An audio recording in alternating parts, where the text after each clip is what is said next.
कहानी है राजगढ़ के एक राज्य की, जहां पर सूखे का अकाल पड़ा हुआ है।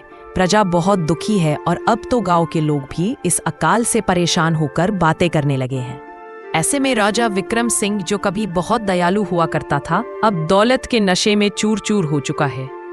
अब उसे किसी की कोई परवाह नहीं, सिर्फ अपने दौलत से मतलब है। महाराज, बारिश न पड़ने के कारण खेत बहुत सूख गए हैं और अब तो खेती भी नहीं की जा सकती। ऐसे में गांव के लोग भूख के कारण बहुत दुखी है। अगर हम कुछ अनाज बांट दे तो। चुप, क्या तू भी भिखारी बन गया है? मेरा खजाना मेरी मेहनत का है, इन निकम्मों के लिए नहीं। इन गरीबों से मेरा क्या लेना देना? जो मेहनत नहीं करता भूखा मरे, और कोई मेरे पास दया की भीख मांगने आया तो सीधे जेल भेज दूंगा। मंत्री बहुत दयालु था, उसे महाराज की यह बात अच्छी नहीं लगी, लेकिन फिर भी वह चुप था। दूसरी ओर भोला, जो अपने माँ बाप के साथ एक झोपड़ी में रहता था। भोले की माँ सुषमा जन्म से ही अंधी थी। अब सुषमा 60 साल की एक बुजुर्ग बन चुकी है और भोले का बाप चंदू एक पागल इंसान सा दिखाई देता है, क्योंकि इस सूखे के कांड ने उसकी सारी जमीन बंजर कर दी, जिससे उसके दिमाग पर बहुत गहरा असर पड़ा। भोला जगह जगह जाकर अपने लिए काम ढूंढता है, लेकिन उसे कोई काम नहीं मिलता। कुछ ही समय बाद भोला दुखी मन से घर वापस आता है। माँ, आज भी कुछ ना मिला, ना खेत में काम मिला, ना बाजार में।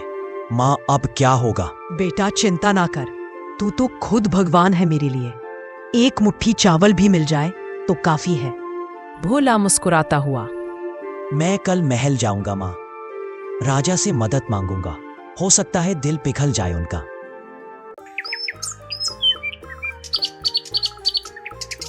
अगली सुबह भोला अपने घर से महल की ओर जाने लगा।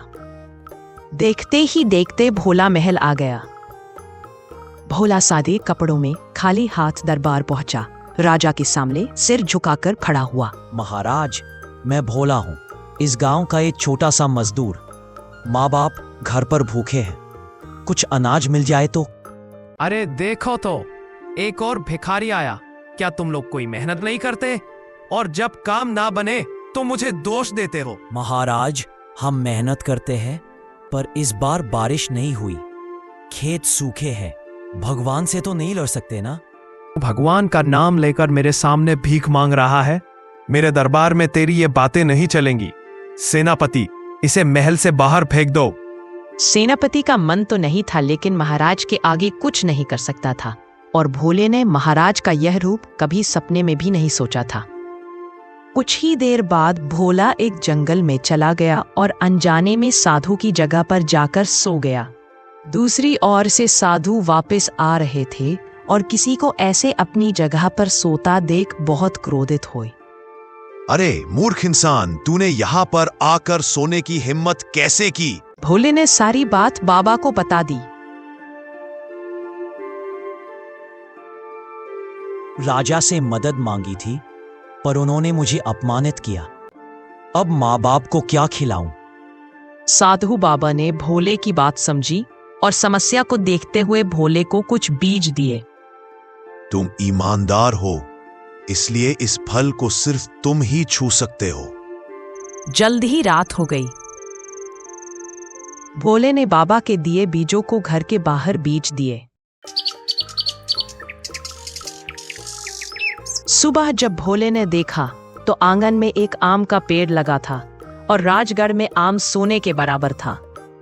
गांव के लोग आते जाते उस आम के पेड़ को देखते रहते और खुश होकर कहते हैं कि भोले, तेरे पर तो भगवान की कृपा हो गई। कुछ ही समय तक यह बात पूरे राज्य में फैल गई। राज्य में हो रही बातें महाराज के कानों तक भी पहुंच गई, लेकिन सेनापति ने महाराज को सतर्क किया कि अगर कोई बेईमान इंसान उस पेड़ को हाथ लगाएगा तो वह पेड़ गायब हो जाएगा। सिर्फ भोला ही उसे हाथ लगा सकता है। मुझे वो आम का पेड़ किसी भी हालत में चाहिए। कल मैं खुद जाऊंगा।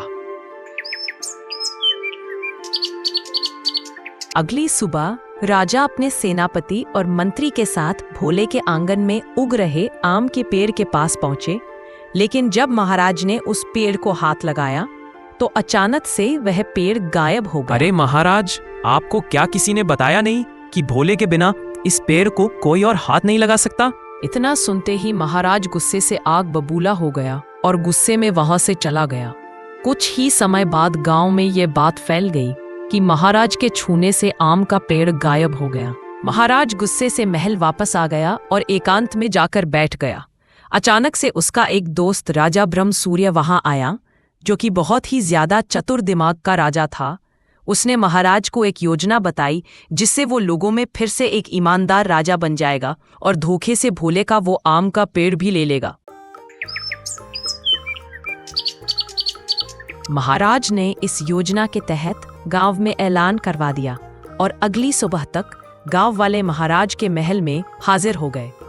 भोले की ईमानदारी से मैं बहुत खुश हुआ और आज से ऐलान करता हूँ कि भोला जिसे चाहे अपनी मर्जी से वो फल दे सकता है। बाकी गांव वाले तो महाराज के इस फैसले से खुश थे, पर सिर्फ भोला ही था जिसे राजे की सच्चाई का पता था। दूसरी ओर महाराज की योजना सफल हो रही थी, लेकिन भोले का आम का पेड़ कैसे लेगा महाराज, यह किसी को नहीं पता।